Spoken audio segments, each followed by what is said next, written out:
You're listening to Let's Talk episode 66, brought to you by the StarQuest Production Network.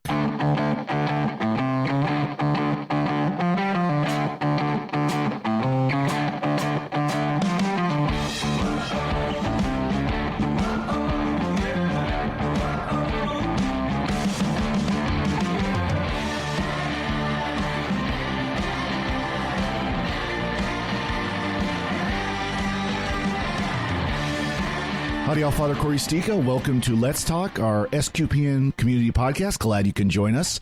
Got a couple of panelists with us here. One's returning and one's a new guest.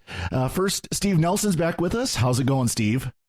Hey, it's going well. Let's go. It's going well. Fall is setting in here in central Oklahoma. Oh, yeah. I know that. For us, that means it finally got down to about 70. Yeah, see, your fall's a little different than mine. You know, we had our first snowfall last week, so... Right. Yeah. And then the other panelist we have is a new panelist. Rob Corzine is joining us for the first time. Welcome, Rob. Good to be here. Why don't you introduce yourself? Let people know who you are. Will do. My name is Rob Corzine. I was raised a fundamentalist Protestant, came into the church in the 90s, went to school at Steubenville, spent a few years doing public policy in Washington, D.C., and for the past 16 years have been working with Dr. Scott Hahn at the St. Paul Center for Biblical Theology, where I run academic programs. Oh, wonderful. Well, what kind of programs is that you do there? So we do publishing. So it's Emmaus Road Publishing and then Emmaus Academic. And then also there are about 60 scholars from around the country and a few around the world that are fellows of the St. Paul Center, and then we also publish the International Theological Journal Nova et Vetera. Excellent. And so a lot of the academic outreach, we spend a week every summer with about 20 doctoral students in theology. I think just past summer we did the 12th annual Letter and Spirit Summer Institute. So there are about 130 of those graduates, and then we do a lot of outreach to priests, both providing tools to seminaries and two big priest conferences a year. So we keep busy, and then I do a weekly radio show on another network. Oh, wonderful! Well, that's a good thing. And we don't mind if you promote other networks too. We like to promote all good media. All right. Sundays at 2:30 Eastern Time, St. Paul Center presents on Relevant Radio. Excellent. So I've had the opportunity to go to the priest conference, the first one in West Virginia a couple of years ago. Nice. And then I'm going to be going to the one in San Diego area this winter. San Diego is a great time to leave the north and go to San Diego. Yes, in January, right after New Year. It'd be a good time to defrost. So I'm looking forward to it. The one a couple of years ago was fantastic, and I know this one will be as well. Well, we've invited you on, not to talk about, St. Paul Center, although obviously that's a good thing to talk about, but actually to talk about the feast that we are celebrating today as we're recording this. We're recording this on Monday, the 7th, October 7th. And that feast has a long history in the church.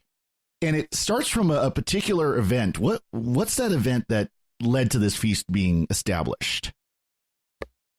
Yeah, it was in response to a battle that happened on this day in 1571.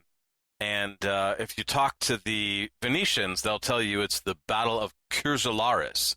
It was off the Cursularis Island, but everyone else knows it as the Battle of Lepanto. Battle of Lepanto. What happened in that battle? There, a Christian fleet of the Holy League met a superior number of galleys. The galley at the time was the standard war vessel in the Mediterranean of the Ottoman Empire, and won a decisive victory. And the understanding at the time was that this was a highly unlikely victory. I think it was a highly unlikely battle rather than a highly unlikely victory. And as the battle was winding down, hundreds of miles away in Rome, the Pope walked to the window, opened the window, ended business for the day, says, let's celebrate the victory that has happened. Pope St. Pius V had asked the entire Christian world to be praying the Rosary for the victory of the Holy League, and without waiting for human means to get the news, he announced that victory and subsequently established the Feast of Our Lady of Victory, which we now celebrate as the Feast of the Rosary. Sure. Well, I mean, of course, we know he looked up on CNN's website. Oh, wait. Yeah, on the Chiron there at the bottom. Yeah, exactly. Turkish Armada defeated. Well, and of course, this was a major victory because the Ottoman Empire was the unstoppable force of the time. Nothing could stop them. That's right. I mean, we think of we tend to look at the conflict between Islam and the West through 20th and 21st century eyes, but at the time, the West was very much on the defensive. And for a long time after that, the West would continue to be on the defensive. But after this, no longer at sea. It was a great turning point. It wasn't the turning point where the West began to move east, but it was the turning point where the Sultan had to decide land or sea. He couldn't do both. Right. And so the outcome of this battle freed the shores of the Western Mediterranean, the shores of Italy, from the constant threat up to that time of Muslim corsairs and raiders. And this was actually the second trip in a few years of a massive invasion fleet, because in 1565, a seemingly unstoppable armada had descended on the island of Malta. And the outcome of that battle had a significant effect on the outcome of this one. Sure. Rob, you mentioned galleys as the Turkish fleet. Mm-hmm. In my mind, I'm picturing ships that are powered by rowers and things like that. Is that what you're describing? That's absolutely right. On both sides, both the Turkish fleet and the Christian fleet was largely composed of these low, long sailing ships that could be rowed, and so they had large numbers of rowers. They could go very fast for very short periods of time, and the strategy of using galleys goes all the way back to the Greco-Roman world, and it had been ramming for a long time. And then when you get really close, projectile weapons a little bit, but mostly ramming and then hand-to-hand battles. It was actually a technological advance in galley warfare that allowed the Romans to defeat the Carthaginians at sea. So this was an old technology that was about to be retired. And this battle was one of the ways in which you see a shift from just rowing ships that ram and fight hand to hand to naval gunnery. Okay, so did this precede naval gunnery then?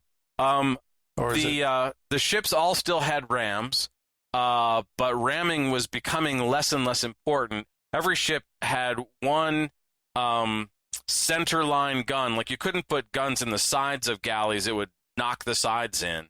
But you could put one down the middle, and so the strategy was you aim the gun with the ship, you point them straight at the other side, you fire once, and then you just drive on through the smoke and get to the old-fashioned fighting. And I can see why they'd want to retire that as soon as they possibly could. Yeah, what happened is that the Holy League, and especially the Venetians, had they'd had an experience a few years before at a battle on the North African coast where a larger what they called a round ship had held out for a long time because it had guns in the sides and was functionally a floating gun platform. And so in this battle, they had a few of this, and they were so clumsy as ships that you had to use the galleys to tow them out front. But they had a number of these galleasses out front, and it turned out it was overwhelming firepower, and they weren't done when, like, normally it was one shot and then let's get to it hand to hand. Yeah. But as the Turkish ships began passing them, they started taking fire from the sides. And so once the battle was joined, the Holy League was massively outnumbered, but the Turkish ships were massively outgunned. So I think the outcome of this battle was miraculous, but it wasn't a miraculous military victory that happened at the time. It was a miracle of grace that the battle ever happened, because there were a lot of forces trying to not allow this to come to be. Sure.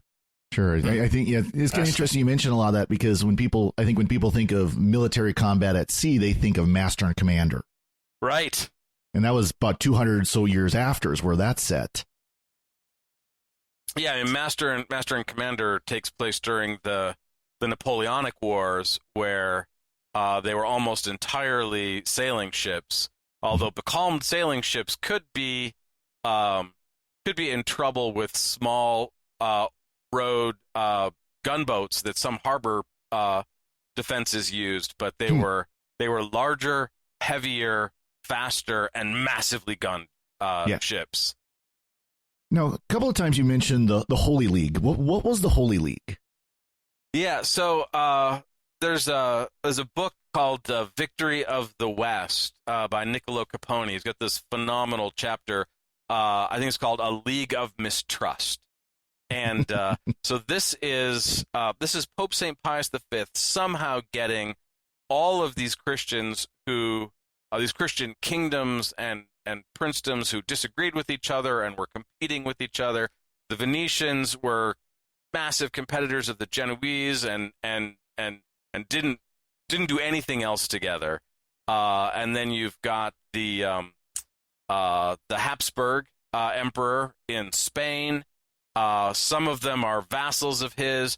Nobody wants the Florentines except the Pope, and somehow he gets them all together, not just to agree to work together and fight together, but some of them are providing ships. That's the Venetians for the large part. Some of them are providing money. The Pope himself is granting massive both tax breaks and just grants of money to make this happen. No one wants the Florentines, so the Pope buys all of their ships and makes them papal ships, and somehow gets them for this one moment to sign a pact to band together and fight. It's a kind of crusading to fight to defend Christendom from the Ottoman Turks, and it was signed as a perpetual alliance. Like, this is what we're doing this year. Next year we'll do something else. A year after that we'll do something else. It lasted for exactly this one season, and the Spanish emperor didn't want to fight in the East.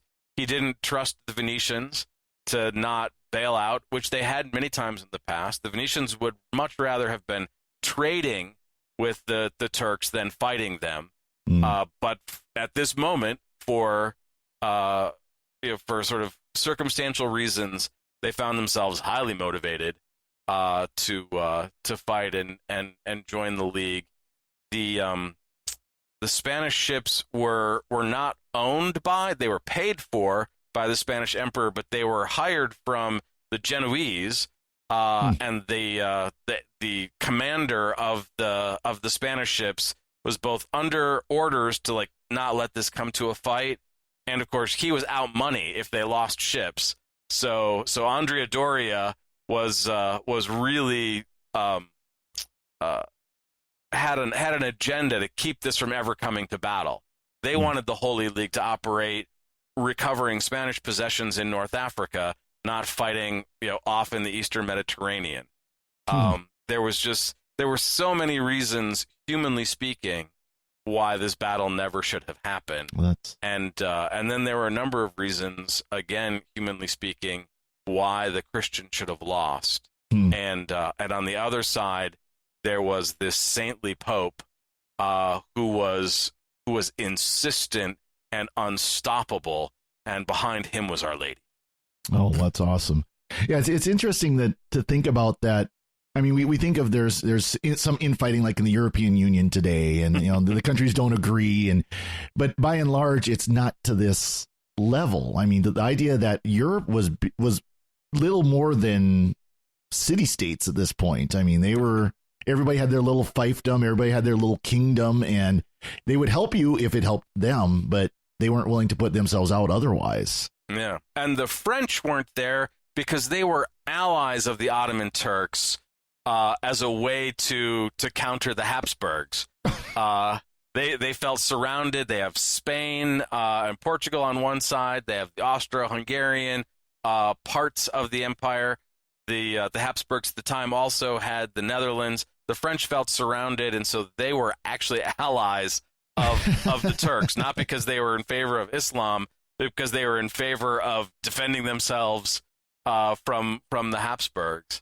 And so you do have this just massive disunity that for this necessary moment is healed by this saintly pope who had sort of come out of nowhere, and originally he got Pope Pius V, to give you a sense, was scandalous pope in Rome.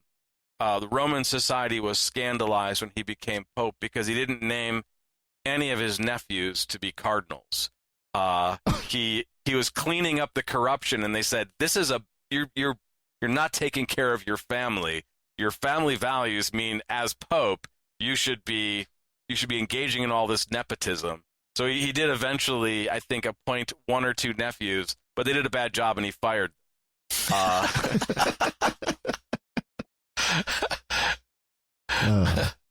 He was the man for that time, and really no one else could have brought together the Holy League and held it together. It actually there were guns drawn and almost open battle breaking out amongst the fleet on their way to the Battle of Lepanto, when a fight broke out on one ship. One commander came and executed the people who started the fight, and then his countrymen came and almost started another battle before they ever found the Turkish fleet. It was indeed a league of mistrust. Wow. I'm pretty sure I've seen a sci-fi movie that has this kind of plot. Well, that's amazing. Yeah, and Pius V was a pretty amazing pope when you look back at him, because shortly before this, we had the Council of Trent, which he called. He's the one who gave us what we now can call the extraordinary form, the traditional Latin Mass, the Mass of Pius V, whatever you want to call it. The Mass that was celebrated up until 1969, 1970. He's the one who brought us that. He reformed the breviary. He reformed the clergy in Rome. I mean, he was quite the pope. He was in Christopher Dawson actually describes the Jesuits this way, but I think it applies maybe even better to Pope St. Pius V. He was a man with no commitments to the mistakes of the past, and he was there just to serve our Lord and Our Lady, and he was not politically sensitive about how he got that done. So now you mentioned something earlier that I had not heard, that he had a supernatural premonition of the victory. Yeah, it was actually on. So to think about the geography here, there's the peninsula of Italy, right, like a boot, and then there's the Adriatic Sea to the right of the boot, and then you sail down around. And you're heading into the Western Mediterranean, and that's where the battle happened. So hundreds of miles away, on the day the battle happened, I don't think it's described at all as a vision or a locution, but we just have an account of Pius himself standing up from a meeting and saying, business is done for the day. He walks over and opens the window, says, let's just pray a prayer of thanksgiving. I think he had them pray a Te Deum for the victory that had happened. That's incredible. You joke about the technology, but I mean, at best, it would have been a week before they would have actually heard the results of the battle by human means. I think a week would have meant fair winds. Mm-hmm. So yeah, I think they could have sailed to Brindisi and come up the Appian Way from probably in a week with both good weather and fast horses. But it's not possible. There's no human possibility of getting the news that quickly by natural means. That's incredible. What was his reaction? Not just the supernatural reaction, but what did he do to celebrate this victory? What was his what did he call for? Let's just put it that way. Yeah. So in the run up to this, again, this is a phenomenally high risk enterprise. When we talk about the Habsburg emperor not wanting to risk battle, a sea battle is a really dangerous thing because it can be an all or nothing. You lose your fleet, now you're completely exposed, and so it was an unlikely victory, and it was a huge and dangerous gamble, and but Pius V had called on the Christian world to prepare for this, not just by putting together a fleet and getting these enemies to agree, but by asking everyone to pray the Rosary. Right. And when the victory came, he attributed the victory to Our Lady and to the power of her intercession through the Rosary. There's actually, this is another interesting connection. One of the banners on the main ships was, we think of this as Europe and 16th century, so it was pretty quick, but they went into battle flying the banner of Our Lady of Guadalupe. Yeah, that would have been 30 years, maybe somewhere in there. Right around there. I mean, it was living generation. I'm sure distance. Yeah, I'm sure listeners will remember exact date. I can't remember off the top of my head, but I know it's somewhere in the early to mid 1500s. So it's within living memory. That's pretty incredible. Yeah, and when they closed battle and got to the hand-to-hand bits, the one of the other things that told was all of the missing the arquebusiers, the handheld guns, the flintlock, not flintlock, but matchlock weapons of the time. The Christians were massively outgunning the Turkish fleet as well, not because the Turks didn't use that technology, but because the elite fighting force of the Turkish Empire had been massively thin before the walls of San Angelo and Fort St. Elmo 6 years earlier in the siege of Malta, where a tiny handful of knights held off tens of thousands of the best siege warriors perhaps in history, certainly in the early modern world. Well, that's So it was a compound kind of miracle. It was so many things had to happen for this to happen that no one would have given you odds that it could have. But Pope Pius V, knew who to talk to, and he talked to Our Lady.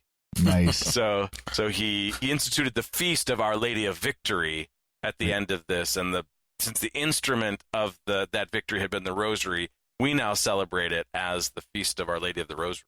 That's right. That's why we're recording this today on the Feast of Our Lady of the Rosary. We're celebrating this on recording this on the anniversary of that battle.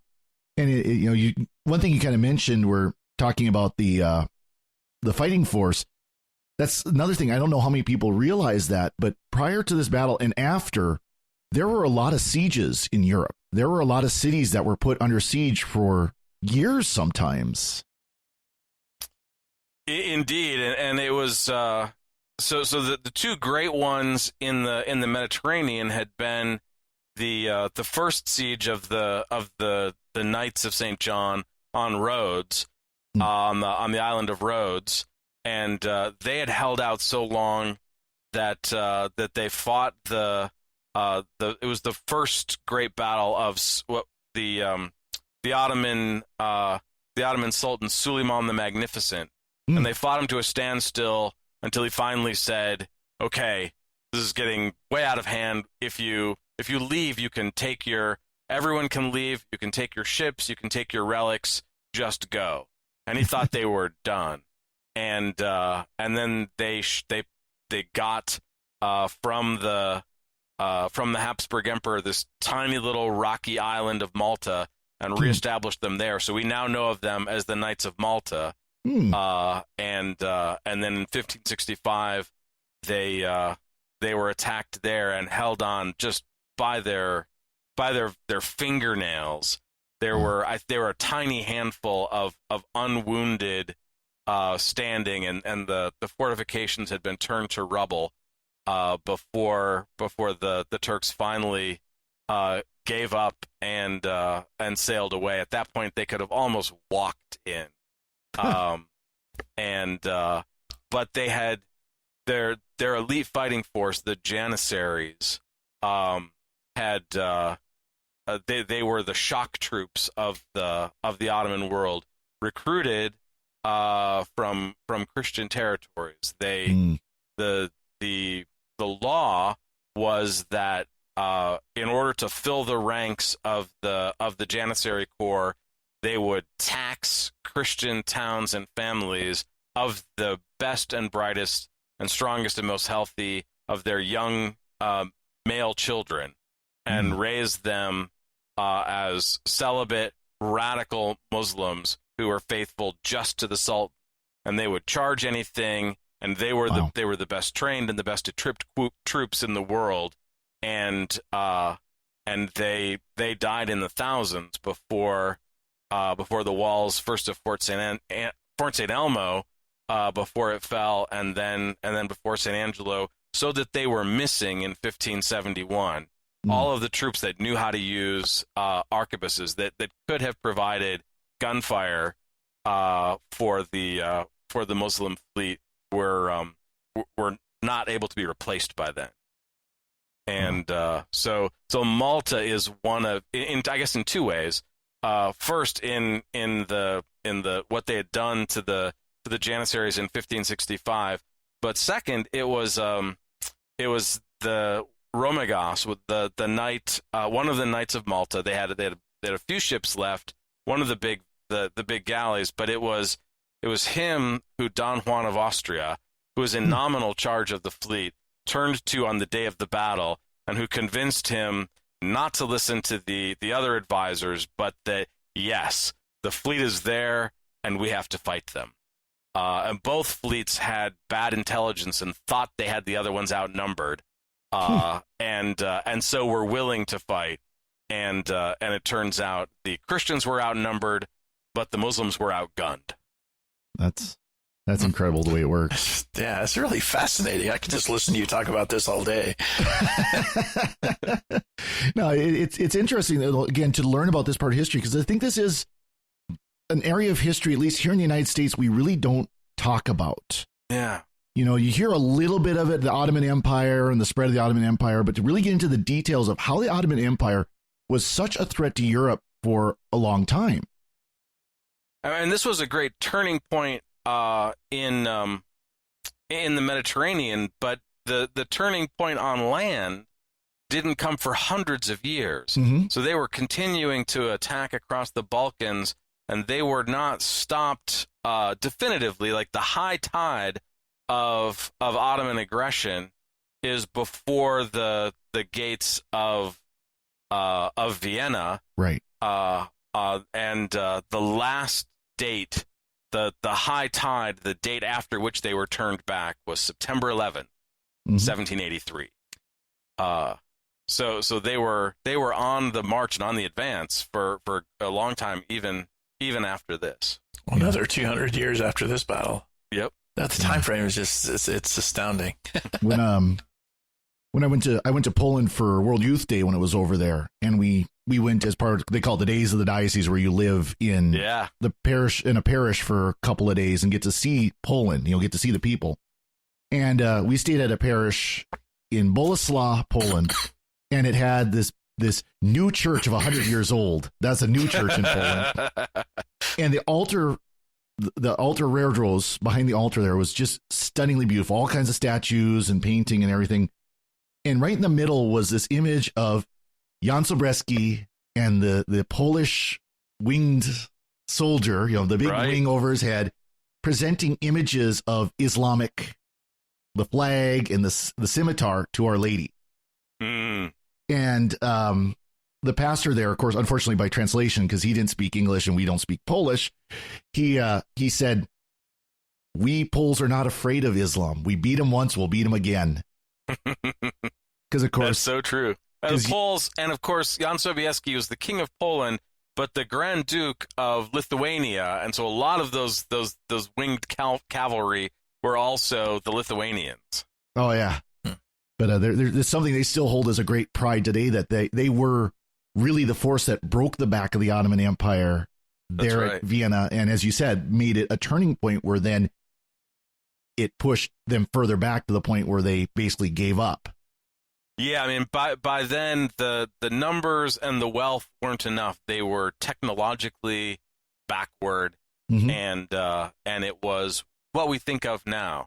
So the most people now think of the relationship between the East and the West, and think of the West in terms of aggressors or colonizers. But that's really to think in terms of a 19th and 20th century situation.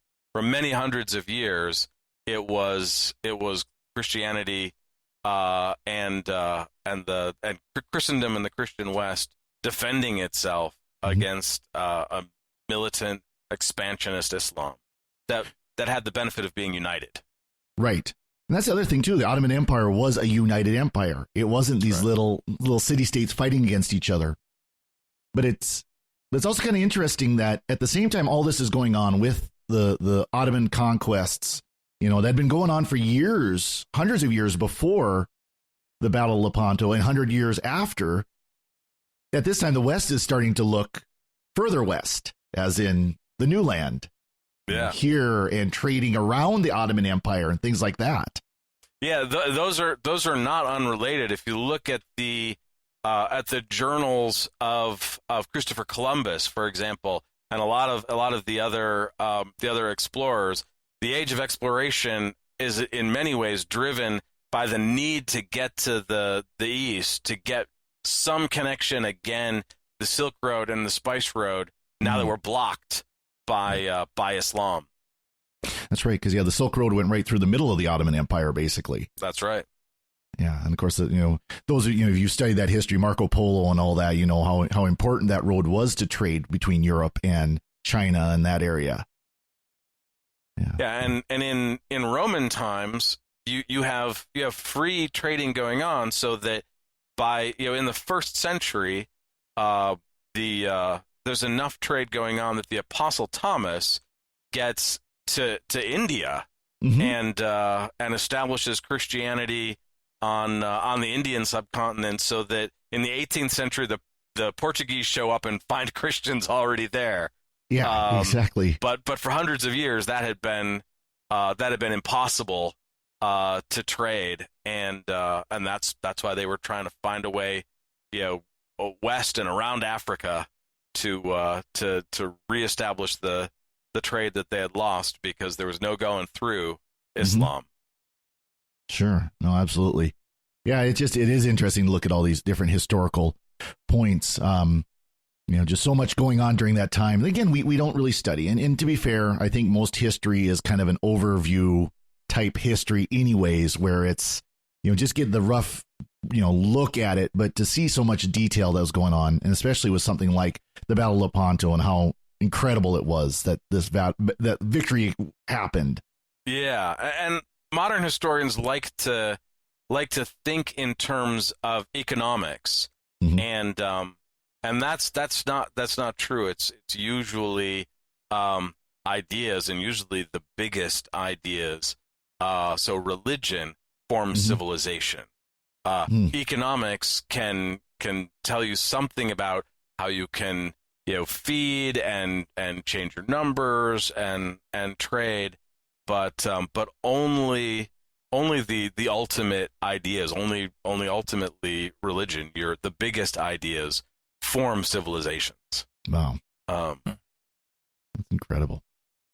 Well, that seems like a good place to kind of wrap up, unless you have something else you want to share on or about. No, I think that's good. If someone wants an easy read of that thing, that Roger Crowley's book Empires of the Sea is both solid history and reads like a modern novel. It's worthwhile getting to know it. It's not only where we come from, but phenomenal stories. Oh, excellent. Yeah, that sounds good. Now, more things to check out. I always look forward to more books, as if I ever get to them all, but at least got to check them out, right?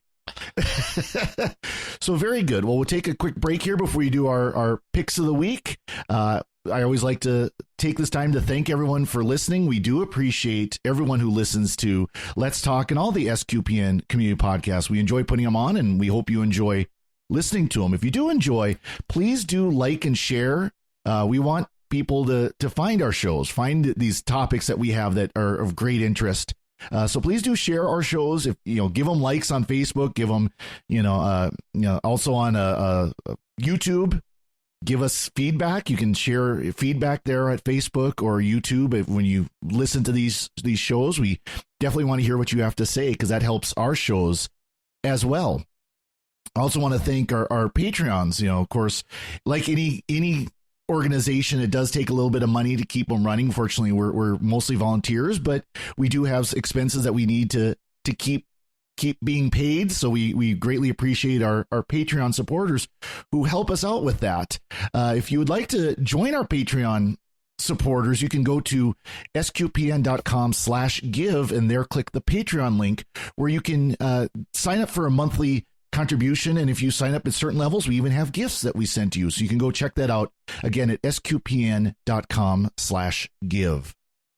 So now we'll move on to our picks of the week. And Steve, why don't you go first for our pick? Okay. So a couple of months ago, I was appointed to my parish's pastoral council. And one of the things that we're doing as a team is we're working through the book Divine Renovation by Father James Mallon. And so I recommend that. And, the overall gist of the book is moving your parish from a maintenance sort of existence into a missionary existence. And that's something that we're really focused on with this. We have a brand new church. We're the biggest in our county. We're actually the only parish in our county. And so we have a real dynamic priest and with a mission of evangelizing our entire county. And part of that mission and part of that learning about it is this book. And so I highly recommend it. It's a tough read at the beginning because it talks about a lot of the problems in the church and the problems in parishes. So I can't wait to get to the end of the book. Yeah, that's a very good one. That's one I've read as well, and it's excellent for kind of rethinking how the parishes should work. And so it's something very much worth looking into. Rob, what would you like to promote as your pick this week? Oh, it's a good question. Well, just launching this week is a new video study out from the St. Paul Center about a book that came out a couple years ago, and it's fall now, so it's not quite the holidays, but Emily Stimson Chapman's book, The Catholic Table, is this lovely book looking at she suffered for some years from an eating disorder, and her healing from that came from the insight that food wasn't the enemy or the way that she controls it. In fact, the most intimate communion that we have with God is that we eat him. And that changed her life. That, and then discovering Pope St. John Paul's The Theology of the Body.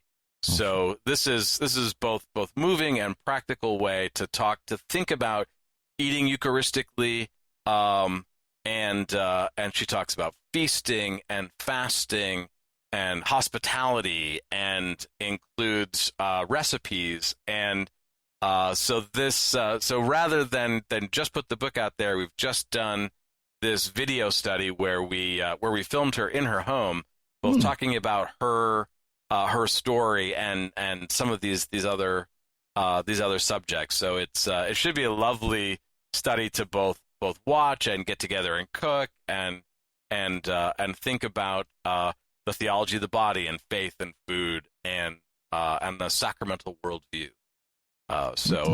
You can get that at stpaulcenter.com. St. Paul Center. Excellent. Yeah, we'll make sure to put links in the show notes. Sounds awesome. Sounds incredible. So my pick is, since we were talking about Pius V, actually related to the Pius V Mass, the Extraordinary Form, traditional Latin Mass. I'm one of a number of priests in my diocese that's been learning Extraordinary Form, and like I celebrate every Saturday morning. I celebrate just a low Extraordinary Form Mass.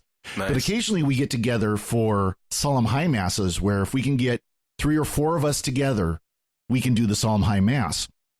And one of the tough things about Solemn High Masses is learning the proper chants, because you chant things like the introit, you chant the pre-communion antiphon, or the offertory antiphon, you chant the post-communion antiphon. There's so many different little chants that you've got to learn. Well, there's a tool out there, and let's see, I can't remember who it was put out by, but it's basically a chant tool for both Android and iOS. Cool. And they have taken all the chants and put them in what's called GABC notation, which is a computer notation where it puts the letters. It's kind of like the old, if you've ever seen old style notation before we got to the 5-bar notation, where there was like ups and downs and accent marks and things like that. The old original chant notations. It's very similar to that, because it puts code in there for the computer so that it knows how to change that into a chant form, the 4-bar chant notation. But kind of one of the cool thing from it here, and I don't know, hopefully this will come across the microphone, but you can actually play the chant.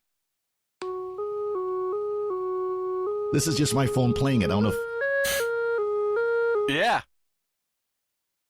Okay, now we stop. But the idea is, as you're learning the chant, if if your cantor or your schola is trying to learn the chant, they can sit there and listen to that and play a little bit of it at a time and pick up the chant. And instead of trying to do it by head, someone who's that's great. Somebody who's an experienced cantor can do it by head. They've learned the tones enough and everything. But this tool makes it so much easier for that. You can also take music. You can take like the readings and put it to the different chant notations. And it's just a very powerful little tool. It might not be the That's very cool. What's it called again? Chant Tools. Chant Tools. Yeah. So it's for both iOS and Android. My brother priests all had iPhones, and they showed it to me, and I looked up, oh, it's on Android too. Well, I better grab that. So it's, and I think it would be a great tool as well if you're trying to learn chant as a whole, because chant is not hard. It is not hard to chant. It is very much a spoken thing, just put to music. Yep. But still learning these proper chants some of them can be very complex. If you go through them, they've got lots of movement and lots of different steps and everything. So anyway, so my pick's the chant tools for the Extraordinary Form on both Android and iOS. Well, thank you both again for coming on. Rob, where can people find you? At the same website, at stpaulcenter.com. Excellent. Yes, and lots of good stuff going on there. And I should mention too, you mentioned like the some of the journals and stuff you work on. I've got a few of them sitting over on my bookshelf here too. So I'd hold them up, but it's too far away to grab. So Indeed. And of course, it's not just in the 16th century. It still is the case that liturgy moves history, and the Rosary can change the course of nations. Oh, absolutely. Absolutely. And Steve, where can people find you? Probably the best place is on Twitter at Steve_Nelson. Excellent. And Again, I'm Father Corey Stika. You can find my website, frcorey.org, where I post my homilies. You can find me on Facebook, Father Corey Stika. My Twitter handle is frcorey_stika.